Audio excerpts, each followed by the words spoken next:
तो आज से हम लोग स्टार्ट करेंगे केमिस्ट्री यानी रसायन विज्ञान स्टार्ट करना है। बायोलॉजी के हमारे पूरे के पूरे 48 वीडियोस पड़े हुए हैं ऑनलाइन, जिसको भी पढ़ने वो पढ़ सकता है अपने आराम से, जिसको जरूरत हो उसको बता दो, ठीक है। बताना है क्योंकि मैंने आज तक कभी बाकी चीजें कही नहीं हो, ना ही मैं कहूंगा,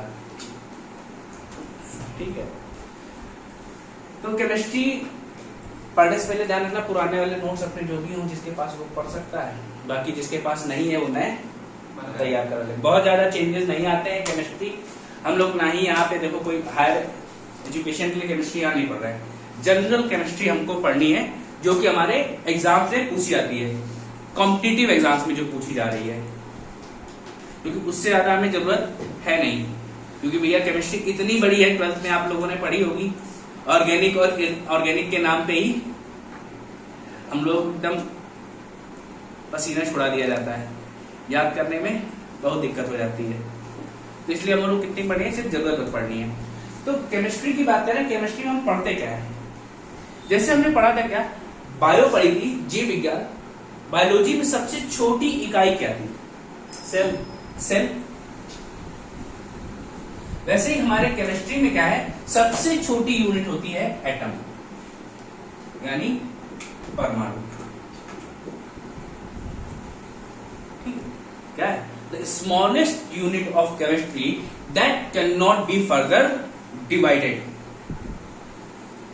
रसायन विज्ञान की सबसे छोटी इकाई जिसका आगे विभाजन नहीं किया जा सकता है। कोई दिक्कत? और ये बात किसने कही, ये बात कही जॉन डाल्टन ने। इसी को एटॉमिक थ्योरी कहा गया। लेकिन आगे पता चला गया कि एटम के और भी सब पार्ट हो सकते हैं। तो ये बात जॉन डाल्टन की पूरी बात गलत हो गई, क्योंकि इसमें हम आगे क्या पढ़ते हैं, इलेक्ट्रॉन, प्रोटॉन और न्यूट्रॉन, ठीक है। फिर उसके बाद प्रोटॉन न्यूट्रॉन के लिए हम अप क्वार्क और डाउन क्वार्क पढ़ते हैं, इतनी सारी चीजें पढ़ते हैं। तो इतनी सारी चीजें पढ़ने के लिए जॉन डाल्टन की बात गलत हो गई। तो हमने यहाँ क्या बताया, atom is the smallest unit of chemistry, और इसी एटम से क्या बनते हैं, यानी इस मॉलिक्यूल से क्या बनेगा, एलिमेंट। कोई तत्व बनेगा, पहले सिंगल एलिमेंट बनता है, सिंगल एलिमेंट,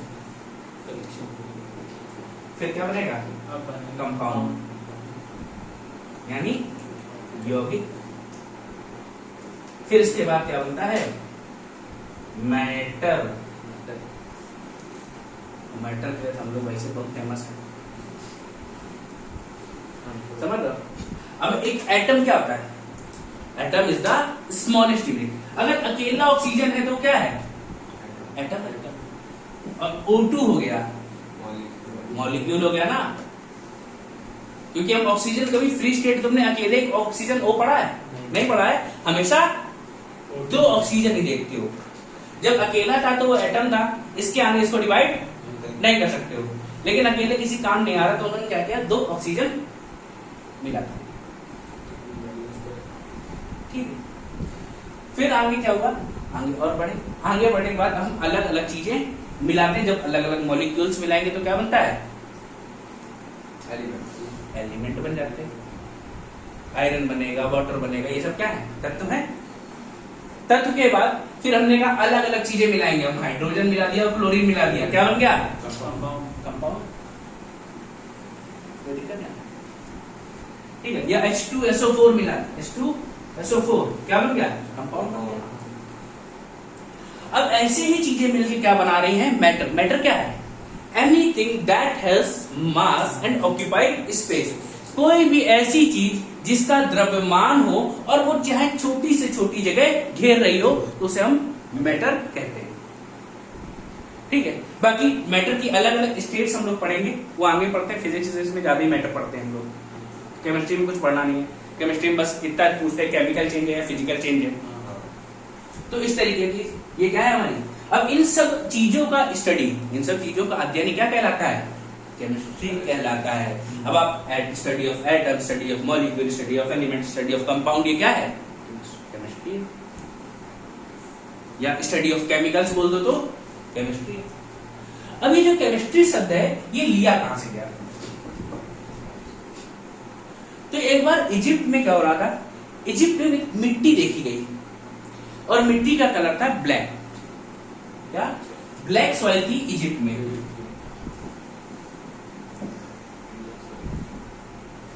और जब उस सॉइल को उठा के चेक किया गया तो उसमें ढेर सारे केमिकल्स और मिनरल्स थे। उस मिट्टी में केमिकल और मिनरल्स थे और उनको कहा जाता है उस लैंग्वेज में केमिया, या कभी कभी ऐसे लिख के आ जाता है केमिया।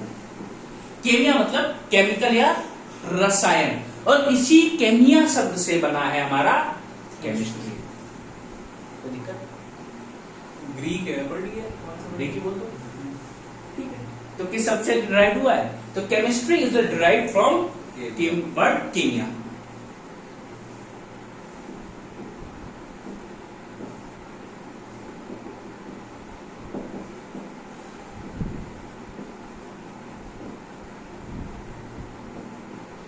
ठीक है, तो रसायन विज्ञान का केमिया शब्द से लिया गया। अब हिंदी में उसका रसायन विज्ञान हम लोग कहते हैं, कोई दिक्कत है? Who is the father of chemistry? Chemistry के फादर कौन है?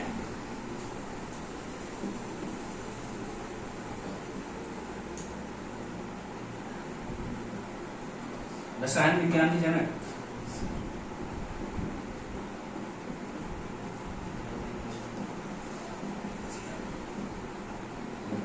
एंटोनी लेवोजियर। अब भैया इनको जनक क्यों कहा गया? भैया हर चीज के पीछे कोई ना कोई रीजन होता है, ऐसे ही तो नहीं किसी को फादर कहा जाएगा। इसका कारण क्या था? दो लोग अलग अलग थे, उन्होंने चीजें खोजी। एक हेनरी कैवेंडिश थे,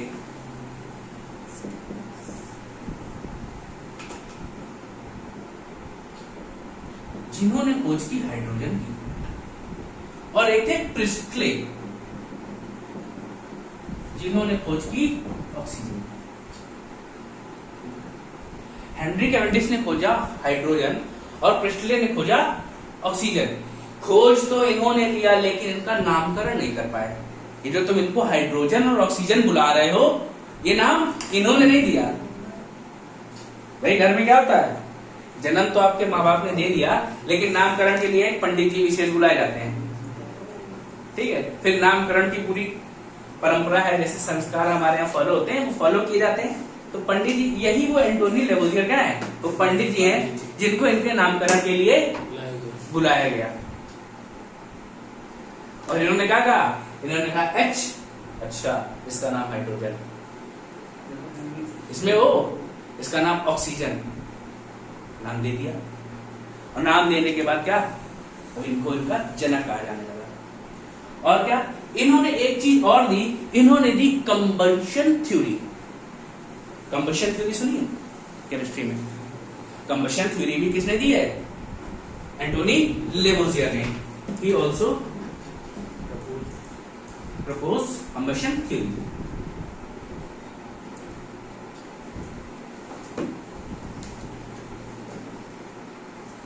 तो कंबशन थ्योरी है क्या? जब भी कोई चीज जलेगी, कोई फ्यूल जलता है, किसकी हेल्प से जलता है? With the help of oxygen, बिना प्राणवायु के। मतलब प्राणवायु क्या है? ऑक्सीजन। कोई भी चीज जलेगी नहीं। भाई आपकी बॉडी में क्या हो रहा था? बायो में आपने पढ़ा, ग्लूकोज को क्या करा रहे थे? ब्रेक डाउन करा रहे थे, दैट मींस उसको जला रहे हैं। किसकी हेल्प से? ऑक्सीजन की हेल्प से। इसी को तो हमने रेस्पिरेशन की भाषा दी, रेस्पिरेशन परिभाषा दी। तो आपने क्या किया? ग्लूकोज को ऑक्सीजन की मदद से जलाया था, उससे हमें क्या मिली? एनर्जी। यही बात इन्होंने भी यहां कही कि जब भी कोई फ्यूल जलेगा, किसकी हेल्प से जलेगा? पहले तो वो ऑक्सीजन की हेल्प से जलेगा, और उससे क्या मिलेगी हमें? Energy in the form of heat and light. ऐसी तो मिलती है भाई। कंबशन हो, कंबशन में क्या मिलता है? एक तो आपको लाइट, प्रज्वलन मिलेगी, और जब अगर उसमें हाथ डाल के देखो, हीट पता चल जाए कितनी हीट है। तो ये किसने दी? Combustion theory is given by Antoine Lavoisier, and who discovered hydrogen? Henry Cavendish. And oxygen Priestley, but both are named by Antoine Lavoisier. कोई दिक्कत क्या है? इन्होंने डिस्कवर किया था सर। हाँ, खोज इन्होंने की, डिस्कवरी इन्होंने की, बट नेम्ड इन्होंने किया, एंटोनी लेवोसियर ने इनका नामकरण किया। कोई दिक्कत क्या है? ठीक है, तो ये बात क्या, सबसे छोटी इकाई क्या होती है? Atom, which can not be further divided. ये बात जॉन डाल्टन ने कही, लेकिन ये बात आगे चल के गलत हो गई, क्योंकि उसको हमने फर्दर डिवाइड करके देखा इलेक्ट्रॉन, प्रोटॉन एंड न्यूट्रॉन में। फिर यही एटम यानी परमाणु मिलके एक अणु यानी मॉलिक्यूल बनाते हैं। इन मॉलिक्यूल से एलिमेंट बनते हैं, एलिमेंट से कंपाउंड एंड कंपाउंड से मैटर, और इन सब के अध्ययन को कहा जाता है chemistry. Study of all these known as chemistry. तो ये भी है, इसको आराम से आप नोट करना है, स्टडी ऑफ ऑल। अब देखो हमें केमिस्ट्री में पढ़ना क्या है, ये भी देख लो और सिलेबस देख लो।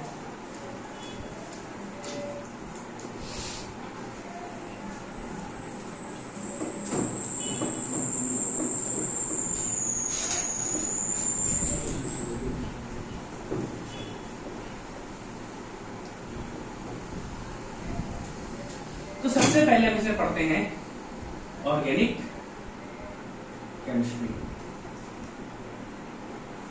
या इसी को बोलते हैं कार्बनिक रसायन विज्ञान। तो इसको तो बहुत अच्छे से याद होगा, रेडॉक्स, कोल्वे, बड़ी बड़ी रिएक्शंस आप लोग इसी में पढ़ते हैं, क्लीवेंशन, रिडक्शन। जब आप रिडक्शन की बात, जब इनमें सीधी सीधी बात ये होती है, जब ऑर्गेनिक की बात होती है तो हम कार्बन से संबंधित जितनी भी रिएक्शंस हैं वो कहाँ पढ़ते हैं? ऑर्गेनिक पढ़ते हैं। कार्बन से संबंधित जितना रसायन विज्ञान है वो ऑर्गेनिक पढ़ते हैं।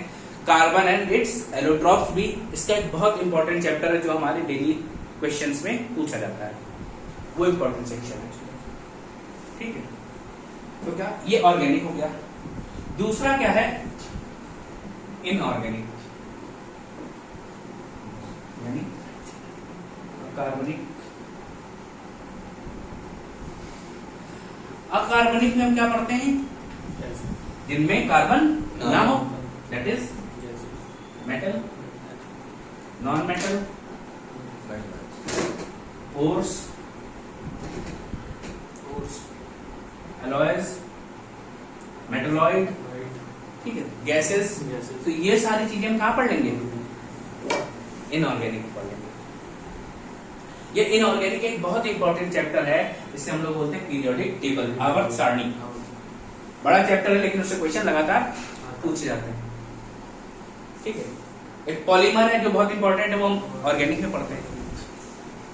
ठीक है, कुछ उसका हिस्सा ऑर्गेनिक है, कुछ इनऑर्गेनिक है, तो दोनों मिला जुला के पूरा चैप्टर है, उसको खत्म कंप्लीट कर लेंगे। ग्लास पढ़ना है, ये सारे चैप्टर पढ़ने हम लोग। अगला बात करते हैं एनालिटिकल। एनालिटिकल केमिस्ट्री में हम पढ़ते हैं हमारी डेली लाइफ में यूज होने वाली मेडिसिन, या डेली लाइफ केमिस्ट्री की बात करें तो हम एनालिटिकल में पढ़ते हैं। इन्वायरमेंट से संबंधित ये सब कहाँ पढ़ रहे हैं हम? एनालिटिकल केमिस्ट्री में पढ़ेंगे, मेडिसिन, ड्रग, एनवायरमेंट।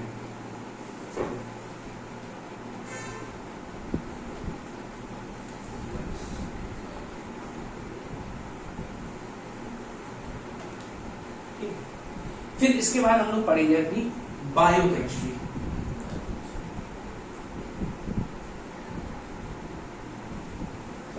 ऐसी केमिस्ट्री जिसका प्रयोग कहाँ हो रहा हो? बायो में। पूछते हैं which chemical is use for preservation of body? Formaldehyde होता है उसका आंसर। तो ये हम कहाँ? बायो से संबंधित है। या और भी ऐसे बहुत सारी केमिकल्स हैं जो बायो के फील्ड में यूज किए जा रहे हैं। इंसेक्टिसाइड, पेस्टिसाइड, ये सब कहाँ है? बायो में तो यूज हो रहे हैं। तो ऐसा हम कहाँ से पढ़ते हैं? बायो केमिस्ट्री में। कोई दिक्कत? और इसी में लास्ट है फोटो केमिस्ट्री। इसमें हम लोग क्या पढ़ेंगे? थर्मोडायनेमिक्स वगैरह। मतलब बहुत ज्यादा डीप में नहीं जाना जितना हमने पहले से पढ़ा है, लेकिन इतना पढ़ना है कि आपको पेपर में आए तो सॉल्व कर ले क्वेश्चन। मतलब हम ये मान के चलते हैं आपके अगर 10 क्वेश्चन आ रहे हैं तो इसमें आप 8 से 9 कर रहे हैं। 8 तो करने ही हैं। अब बहुत ही टफ आ जाए बात अलग है, मतलब जनरल केसेस में 8 क्वेश्चन हो जाते हैं। एक आधा वो अपवाद टाइप के क्वेश्चन दे देता है तो उससे कोई इशू नहीं है, उसका कुछ कर भी नहीं सकते हैं क्योंकि एसएससी ने इस बार क्या किया, रिएक्शंस तो दी, रिएक्शंस आंसर मुझे हु डिस्कवर्ड दैट रिएक्शन। अब हर चीज पढ़ना इतना पॉसिबल नहीं होता है, तो हमें किसी भी एग्जाम को टॉप नहीं करना है, हमें क्या करना है, नौकरी लेनी है, उसको क्वालिफाई करना है। कुछ लोग सोचते हैं 100 में 100 नंबर, 100 में 100 लगभग इम्पॉसिबल है, बहुत ही रेयर होता है कि किसी के आ जाए। वैसे हमने देखा नहीं है कि कंपटीशन में किसी के 100 में 100 आ रहे हैं। पेपर अटेम्प्ट करके नहीं आते हैं, नॉर्मलाइज होके आ जाए वो बात अलग है, नॉर्मलाइज होके नंबर बढ़ जाते हैं, लेकिन बिना नॉर्मलाइज के 100 में 100 नहीं आते, वो भी जहां जीएस आ रही हो। भाई मैथ में तो ठीक है आप स्कोर कर लोगे, आपको 100 तरीके के क्वेश्चन आते हैं, सिलेबस लिमिटेड है। यहाँ क्या लिमिटेड है, केमिस्ट्री में सिर्फ केमिस्ट्री पढ़ो तो आप पूरा जीवन गुजर सकता है, सिर्फ बायो पढ़ो तो पूरा जीवन गुजर सकता है। हिस्ट्री में यही हाल है, यही ज्योग्राफी का भी है। लोग एक एक सब्जेक्ट में मास्टर करते हैं, अपना पूरा जीवन उस सब्जेक्ट को देने के बाद भी उसमें महारत नहीं हासिल कर पाते कई बार, या एक जीवन देने के बाद एक सब्जेक्ट में ही महारत हो गई, बाकी सब्जेक्ट तो रह जाएंगे। लेकिन आपको क्या करना है, बाकी सारे सब्जेक्ट साथ में पढ़ने, सबके साथ ही लेके चलेंगे, ठीक है। ये आपका क्या है, मोटी मोटी केमिस्ट्री में हमको करना क्या, organic chemistry, inorganic, analytical, biochemistry and photo chemistry, या इसी को हम लोग बोलते हैं फिजिकल केमिस्ट्री, फोटो केमिस्ट्री। कोई दिक्कत, ठीक है। इसके बाद हम चैप्टर्स की बात करें। चैप्टर्स देखो कौन कौन से पढ़ने हैं हमको, इंडेक्स बना लो, जिससे अगर कोई चैप्टर छूट जाए कभी भी तो आप मुझे याद दिला दोगे भैया ये चैप्टर पढ़ाना है, या कोई ऐसा चैप्टर लग रहा है कि आपको पढ़ना है।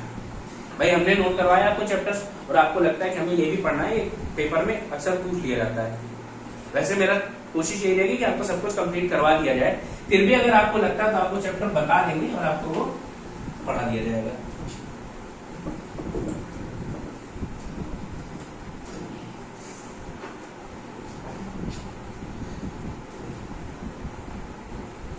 जो केमिस्ट्री हम स्टार्ट करेंगे, सबसे पहला चैप्टर जो होगा वो होगा एटॉमिक स्ट्रक्चर।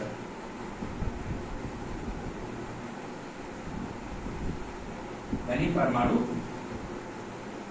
संरचना,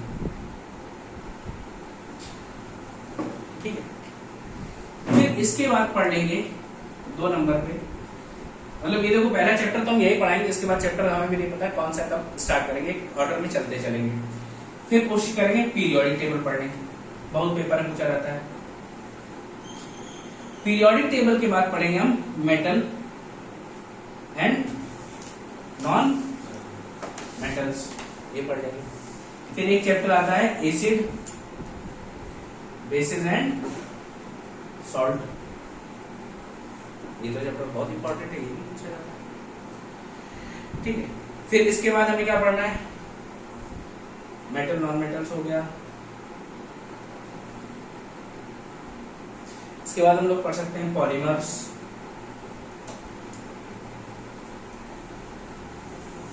ग्लास, कांच पूछता है, कांच बनाने के वो क्या पूछता है, वो नहीं मैटर है, ये पूछता है चश्मे में कौन सा ग्लास यूज होता है, वो ये पूछता है। तो इस टाइप के क्वेश्चन आपसे वो पूछेगा, ठीक है। फिर इसके बाद आप पढ़ोगे क्या, फ्यूल्स पढ़ते हैं। फ्यूल्स में फ्यूल्स की क्वालिटी कैसे चेक की जाती है, पढ़ा ना, ऑक्टेन नंबर वगैरह सुना होगा, ये सब ये पूछा जाता है।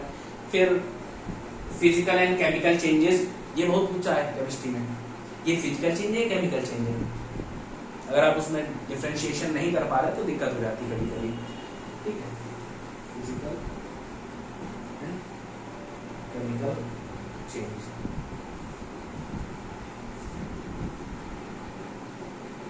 फिर इसी में एक आप चैप्टर पढ़ेंगे वाटर, पानी बहुत इंपॉर्टेंट चैप्टर है, देखने में लगा वाटर में क्या होगा,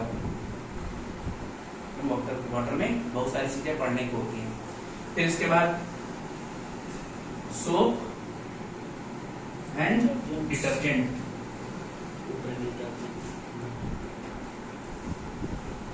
नहाने का अलग है, धोने का अलग है, समझ रहे हो? ये आपको पढ़ने हैं। फिर इसके बाद केमिकल बॉन्डिंग थोड़ी सी पढ़नी है। IUPAC वगैरह ज्यादा पूछी नहीं जाती इसमें।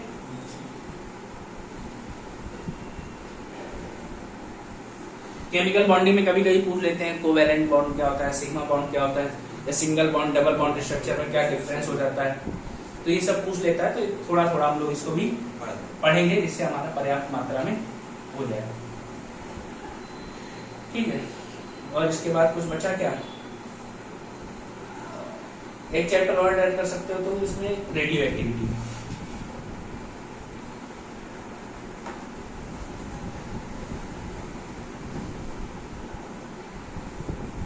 रेडियो एक्टिविटी, तो इतने चैप्टर लगभग आपको इसमें पढ़ने। एक इसमें और डाल दो डेली लाइफ केमिस्ट्री। भाई डेली लाइफ केमिस्ट्री जो क्वेश्चन ही बहुत पूछे जाते हैं।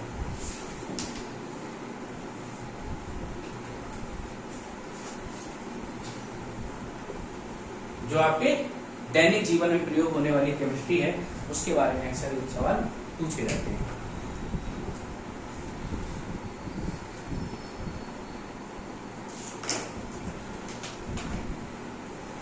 नोट कर लो इनको। तो ये हमने डिस्कशन कर लिया है केमिस्ट्री के बारे में, और केमिस्ट्री का सिलेबस लगभग डिस्कस हो गया है। इसके बाद हम लोग अपनी अगली क्लास स्टार्ट करेंगे एटॉमिक स्ट्रक्चर से।